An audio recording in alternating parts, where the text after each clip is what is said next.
The Sports Journalists Association of the Gambia, SJG, under the leadership of its president, Omar Jajo, has warmly welcomed Abdoulaye Cham, president of AIPS Africa and president of Association Nationale de la Presse Sportive de Senegal, ANPS, to the Gambia. First and foremost, I want to welcome sincerely my brother and friend, Mr. Abdoulaye Cham, the president of AIPS Africa. We are very much pleased and happy as an association, as a country, to welcome him. As you know, the Gambia is hosting the 8th edition in February, and as an association, we've had local organizing committees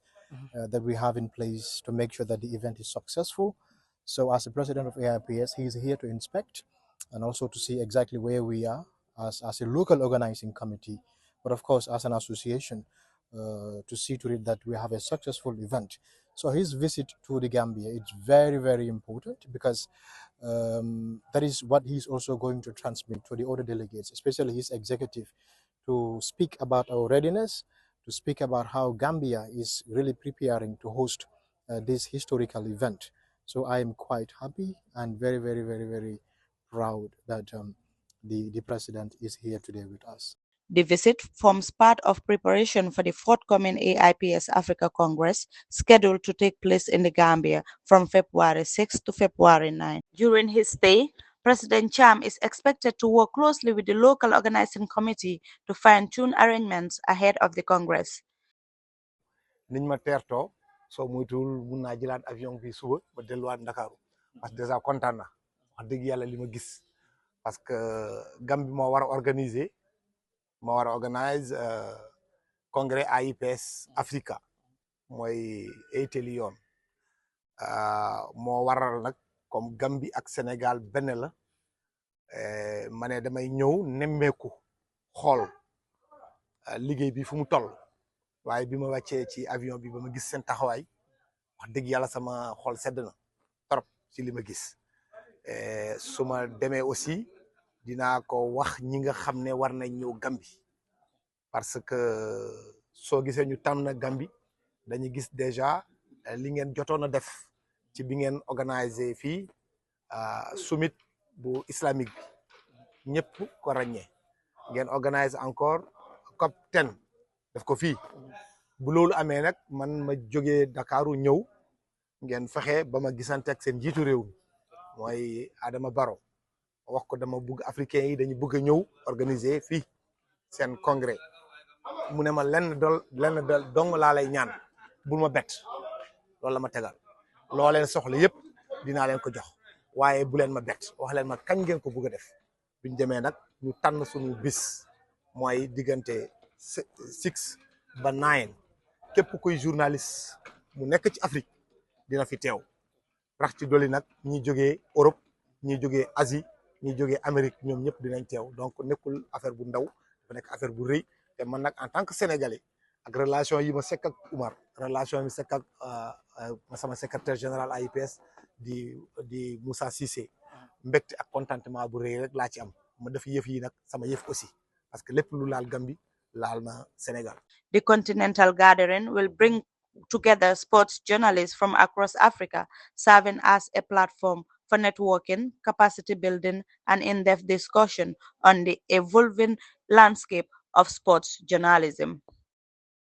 Where are we as far as preparations are concerned? We are at an advanced level, to be honest, because we are talking about weeks now, in fact, next week. And then we are at a very, very advanced level. If you look at the hotels for the delegates, they've been booked, and then the venue for the event also has been secured.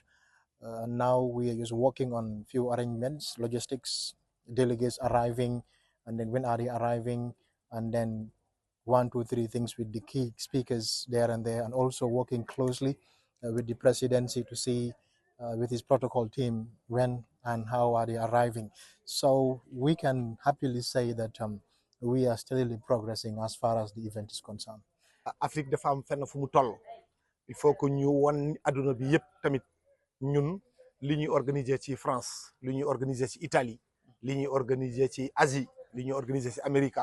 africaine yi aussi war nañ ko mun a organiser defoon nañ ko Ndakaaru bi nga xam ne président Macky Sall moo fa nekkoon ñu defoon ko 2023 bii pa ñu indi ko fii buñ fi jógee dinañ dem Nouakchott wala Mali wala Guinée donc loolu yëpp soo gisee ñu koy bëgg a def aussi dañ bëgg woon ñëpp nag li ngeen di def xam ngeen ne ñun def na mun nañ def lu ko raw te ku wax Gambie nag wax teraanga ku wax Gambie wax dëkk bu am hospitalité ku wax Gambie aussi xam nga dëkk tuutiwaay bi amul njëriñ mun nga nekk dëkk bu mag fekk amoo benn njëriñ askan wi waaye mun nga nekk simol dëkk nag alors que li ngay def day dépassé ñi nga xam ne dañu yore superficie bu rëy te loolu ñëpp war nañ ko mun a seedee ci Gambie te loolu lay xaar aussi si ñi nga xam ne mooy di Oumar Diadio di Moussa Cissé ak ñëpp ñoo xam ne dañu nekk ci SGAG lii nag suñu yëf la ñun ñëpp ñoo ko bokk du Gambia rek moo ko moom du Sénégal rek moo ko moom waaye Afrique yëpp moo ko moom parce que président aduna bi nga xam ne moo ŋànk journaliste aduna yëpp di Jani Merlo dina ñëw ki nga xam ne moo yore journaliste yi nekk Asie yëpp invité nañ ko dina ñëw ki nga xam ne moom moo yore journaliste yu nekk America Carlos Castellano invité nañ ko su mu nee ñëw dina ñëw ki nga xam ne moom moo yore journaliste yu nekk Europe yëpp di Karl Kamazuli kooku tamit invité nañ ko te loolu ñu ngi koy gis guleet musul am ci benn dëkk même Sénégal bu mu doon organisé ñii ñëpp teewuñu woon donc tey ji Gambie dañ leen sas lu rëy moo tax ñun ñëpp ñu teew ñëw accompagner leen en tout cas man li ma jotaguma gis dal na sama xel dinaa fexe nag ba woon président Adama Barrow nag ñun journaliste yi bu ñu xewlee ñëppay xam ne xewle nañu wax dëgg yàlla. The AIPS Africa Congress is widely anticipated to be a landscape event for Gambia sport journalism, offering local journalists valuable opportunities for professional development and exposure to international best practice.